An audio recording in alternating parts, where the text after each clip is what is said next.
3. bab. Qaranglar, erishdiki otimiz bizga naqadar mehr-muhabbat ko'rsatgan ha. Uning mehr-muhabbati shunchalik cho'nqurki, u bizni farzandlarim deb otidi. Haqiqatanmi biz Xudoning farzandlarimiz. Biroq Ayso Masihga e'tiqod qilmaganlar erishdiki otimizni to'nmaganlikdan bizning Xudoning farzandlari ekanligimizni to'nib yetolmaydi. Qadrlik qarindoshlar, biz hozir Xudoning farzandlarimiz. Lekin kelgusida qandoq bo'lganligimiz texi bizga ochiq ayon qilinmagan. Biroq Ayso Masih qaytib kelganda uningga o'xshash bo'lganligimizni bilamiz.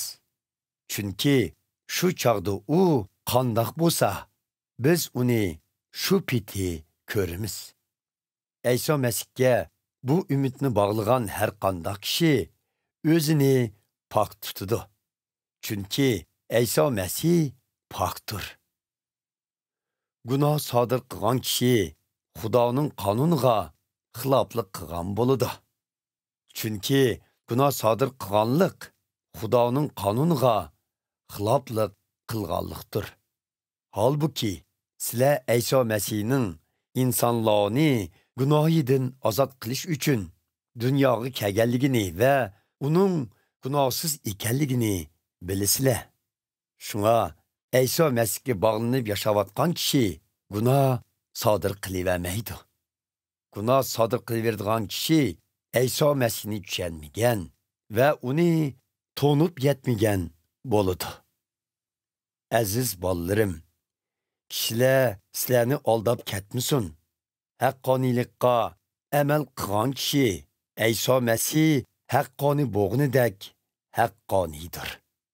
Lekin gunoh sodir qilaveradigan kishi shaytonga mansubdir. Chunki shayton almisoqdan tortib gunoh sodir qilib kelmoqda.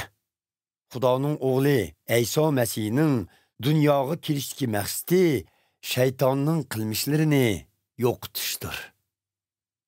Xudoning farzandi bo'lgan kishi gunoh sodir qilavermaydi.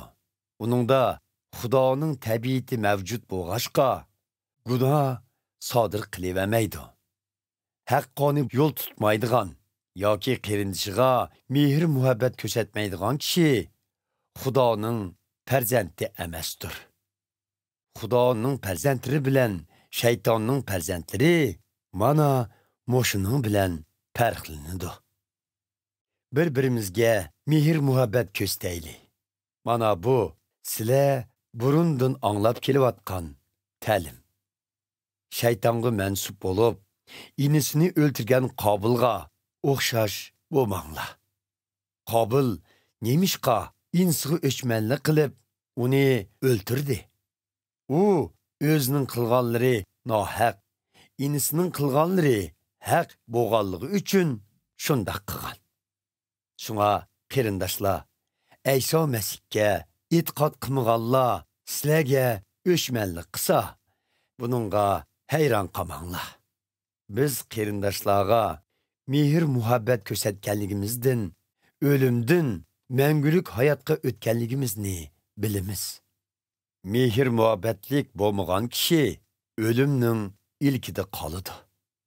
Qarindishiga o'chmanlik qilgan kishi Xudoning nazarida qotildir. Hech qanday bir qotilning mangulik hayotga ega bo'la olmaydiganligini bilasizlar.